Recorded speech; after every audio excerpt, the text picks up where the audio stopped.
Je passe la parole à Julián Valero de l'Université de Murcia. Julián. Merci. Oui. Vous m'écoutez bien? Oui, on vous entend Merci. parfaitement. Merci. Je voudrais commencer par un merci et une excuse. Je suis très honoré de participer dans cet événement et je remercie les organisateurs, en particulier les professeurs Lucie Cluzel et le professeur Catherine Prévisi pour l'invitation. Mais je suis désolé parce que je dois intervenir en dernier alors que nous attendons déjà le déjeuner et je dois expliquer la réglementation espagnole. Je vais essayer de ne parler pas en espagnol, mais, parce que je suis sûr que vous ne me le pardonnerez pas. Mais je vous préviens que mon français est un petit peu oublié ou rouillé, je ne sais pas. Je vous prie de m'excuser par avance. Je vais utiliser une présentation pour vous faciliter la compréhension. J'espère qu'il sera utile et qu'il marche bien, bien sûr. Alors,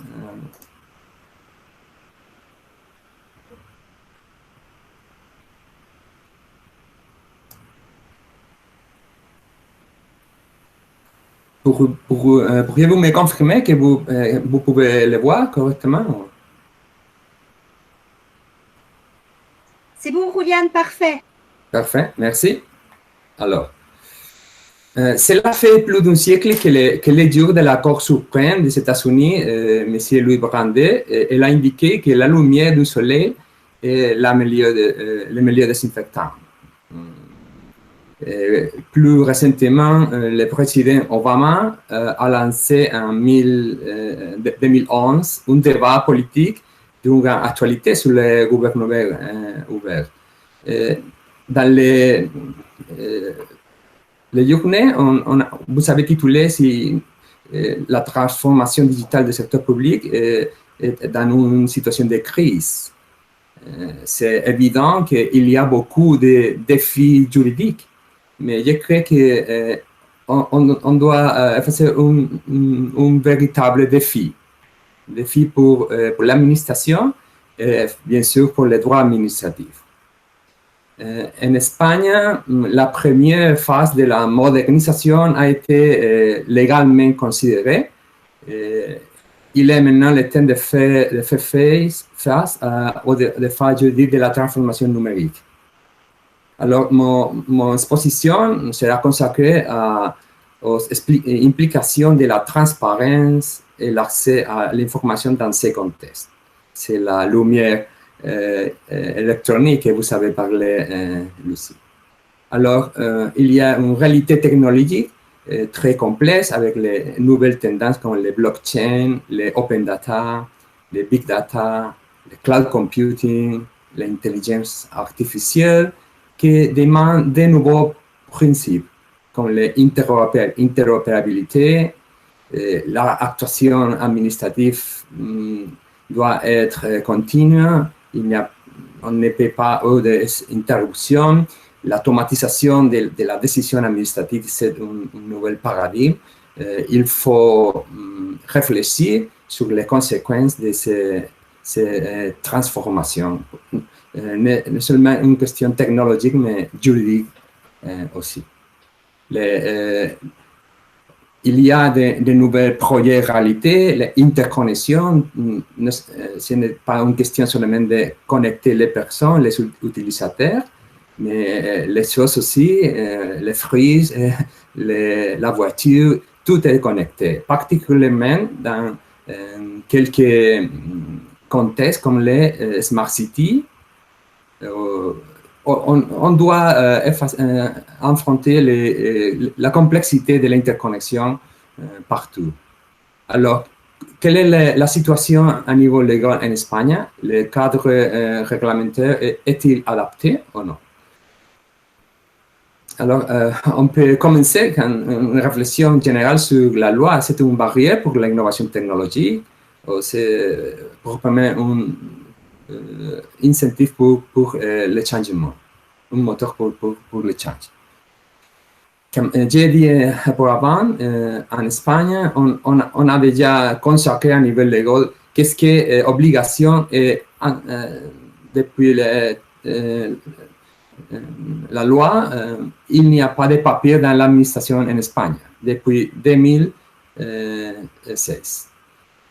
Ce n'est pas vrai parce qu'il y a beaucoup de situations dans lesquelles l'administration utilise encore les papiers pour communiquer avec les citoyens, avec les entreprises. Alors, il y a une obligation légale, mais ce n'est pas respecté toujours. Vous savez ici quelques passages de la loi en Espagne. C'est la loi de la procédure administrative qui consacre quelques droits pour accéder, par exemple, accéder à documents et à dossiers administratifs en utilisant des moyens électroniques. Il y a aussi une définition légale de qu'est-ce que c'est un dossier administratif. Comme vous pouvez voir, c'est une définition très restrictive parce qu'il sait que les informations de nature auxiliaire ne forment pas part des dossiers administratifs. Il y a eu une décision de la Cour suprême espagnole, c'est le Conseil d'État en France, qui a établi que il faut faire une interprétation non restrictive de cet article, parce que si on si on interprète de manière restrictive ces régulations, peut-être les conséquences peuvent être très graves, parce qu'il peut affecter les droits de la défense. C'est une question très polémique. Les dossiers administratifs électroniques a été défini pourtant en Espagne d'une façon très restrictive par la loi. Il faut l'interpréter en tenant en compte une perspective plus vite.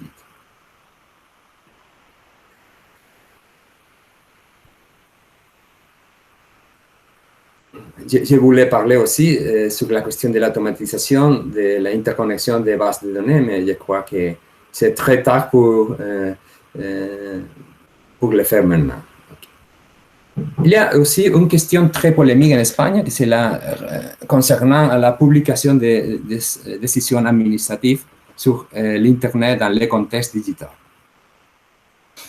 La loi espagnole sur la protection des données, qui a été approuvée en 2018, a établi une régulation particulière pour ces questions et a considéré que quand il faut utiliser les noms et les documents d'identité dans les mêmes documents, on doit respecter quelques garanties.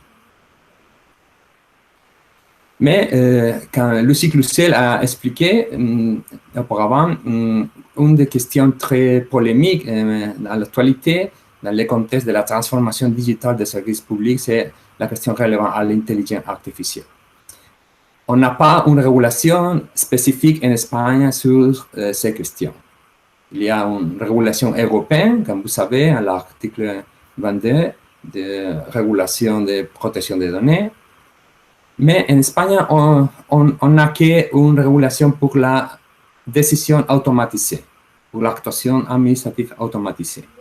Mais les garanties ne sont pas référées à la transparence, à la possibilité d'accéder à le système d'information et particulièrement au code source.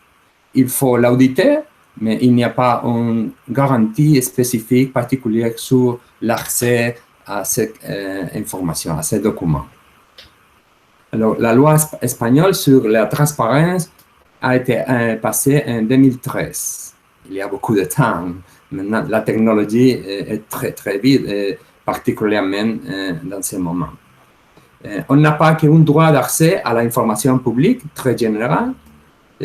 On entend pour information publique contenu ou les documents, quel que soit le format ou le support, qui sont en possession de le sujet inclus dans le champ d'application de la loi.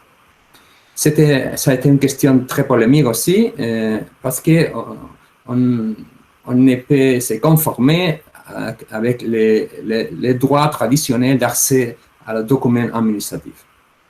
On parle d'accès à la black box, à la boîte noire, dans le domaine de l'intelligence artificielle. Et en Espagne, il y a eu quelques cases d'accès à l'information relevante sur les algorithmes dans les niveaux régionaux à Catalogne. Mais il n'y a pas une décision générale pour toute l'Espagne. Il y a quelques années, on avait une provision légale en Espagne qui obligeait les sujets publics à une approbation formelle des logiciels. Mais ce n'est pas plus en vigueur, alors seulement dans les domaines de l'administration fiscale, cette obligation est exigible pour l'administration publique. Alors, si l'administration publique ne doit une obligation d'approuver formellement l'utilisation de cette technologie, les garanties ne seront pas suffisantes parce qu'on n'a pas le droit de connaître quels sont les outils technologiques que les administrations publiques sont en train d'utiliser. Alors, si on ne sait pas, par exemple, on est en train d'utiliser une solution d'intelligence artificielle pour prendre quelques décisions, on n'a pas le droit de les contester. Une autre question que je voudrais expliquer, c'est la situation des données, l'ouverture des données, la réutilisation de l'information du secteur public en Espagne. Il faut transiter des documents à donner, on doit utiliser quelques formats spécifiques.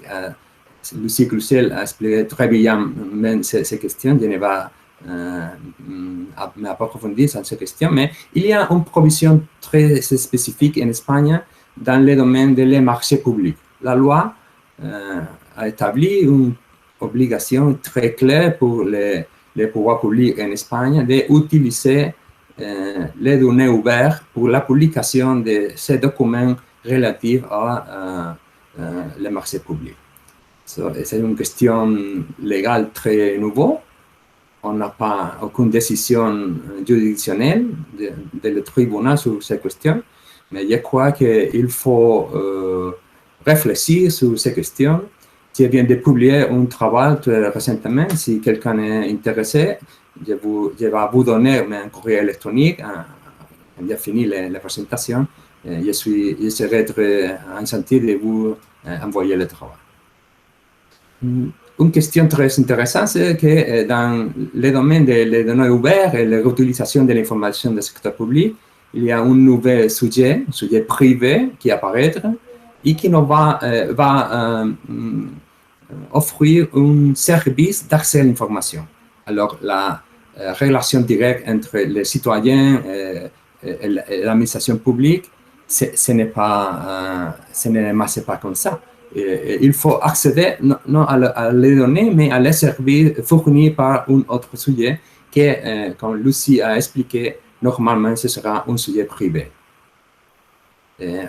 On a déjà très succès à utiliser les applications informatiques avec le téléphone, non seulement l'ordinateur, mais aussi cet outil très flexible. Dans la voiture, quand on est en train de conduire, on est en train d'utiliser des données publiques. Il y a aussi une question très polémique, il référait à la privatisation des services publics. Qu'est-ce qu'il passe avec les données qui sont générées dans la prestation de ces services, non par les personnes publiques, les administrations publiques, mais par des entreprises privées qui sont contratées par l'administration publique. Quelques données qui sont générées dans la prestation de ces services publics peuvent être très, très intéressantes, même dans les situations d'interconnexion, dans les projets de Smart City. Ces données peuvent être même une valeur économique très relevante. Alors, la loi espagnole, en Espagne, sur la transparence, n'est pas préparée pour le contexte technologique de les dates ouvertes, pour la réutilisation de l'information publique. Bien sûr, il y a une obligation de fournir des informations, mais pas dans les formats spécifiques des données ouvertes. Alors, je crois qu'il faut changer de perspective. L'Union européenne est très intéressée en la promotion de l'espace européen des données. Comme Lucie a expliqué auparavant, il y a une très récente directive de 2019 sur les données ouvertes et la réutilisation de l'information du secteur public. Il doit être adapté dans tous les États de l'Union européenne en juillet de 2021. Alors, il y a un nouvel cadre régulateur pour faire s'adapter la régulation à la garantie juridique particulière de ce contexte digital très, très complexe dont l'interconnexion, c'est une des principales caractéristiques. Je crois que ce n'est pas le moment d'expliquer les nouveautés de la directive, mais il y a une décision très claire de l'Union européenne d'impulser l'utilisation des données dynamiques, qui sont très importantes pour l'intelligence artificielle et la Smart City, et aussi pour les données à valeur ajoutée. Dans quelques domaines, on a été identifié géospatial, environnemental, météorologique, statistique, sociétés privées, la mobilité. Ces domaines sont très importants pour le développement des services privés par entreprises privées qui sont des valeurs générales. Ces services vont utiliser des données publiques. Alors, l'Union européenne va impulser ce type de services fournis par entreprises privées. Alors, pour finir, je crois que le défi pour les droits, ce n'est pas une question de crise, c'est un défi. Il faut reconfigurer les garanties, comme Laurence Lessig nous a expliqué il y a presque 20 ans. Si quelqu'un est intéressé, mon collègue de l'Université de Valencia, le professeur Lorenzo Cotino, il va publier un travail sur la transparence dans le contexte de l'utilisation de l'intelligence artificielle et les big data dans le domaine de la lutte contre la corruption de las administrations publiques en Espagne. Il n'est pas encore publié, mais il va apparaître dans les prochaines semaines. Si quelqu'un est intéressé, je peux le demander de me donner une copie pour vous. Alors, le professeur Cotino a emphatisé qu'il faut mettre en action des audits et des contrôles adéquats. Il faut respecter les normes techniques, l'explicabilité des décisions, quand Lucie Cluzet l'a expliqué. Alors, c'est une question aussi de dessiner des procédures administratives appropriées, parce qu'actuellement, elles sont très complexes, particulièrement en Espagne. Alors, il faut emphasiser que si on utilise une technologie dans un contexte de l'efficacité, la technologie va augmenter l'efficacité. Alors, les droits ne peuvent pas être un obstacle à l'innovation, mais on doit proposer la modification des cadres juridiques, particulièrement en Espagne, pour éviter que l'automatisation de l'activité administrative, la modernisation de l'activité administrative supponga un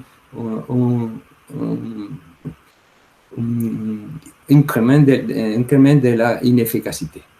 Un dernier idée finale, on ne peut pas seulement perfectionner le passé, mais il faut créer l'avenir et la question, la garantie juridique, c'est vraiment essentiel. Je voudrais finir mon intervention en vous lançant une invitation avec le professeur Angelo Rofino, qui interviendra plus tard et avec l'aide d'une vaste équipe internationale de spécialistes, dont le professeur Cluzet le prérevisé, mais aussi autres collègues comme le professeur Obi et Chevalier. Nous avons lancé ERDAL, la European Review of Digital Administration Law, une revue avec laquelle nous voulons de renforcer les débats académiques et les débats universitaires dans les domaines de rapport entre les droits administratifs et la technologie. Vous êtes bien sûr invités à nous envoyer votre travail pour la publication dans la revue. Merci beaucoup pour votre attention.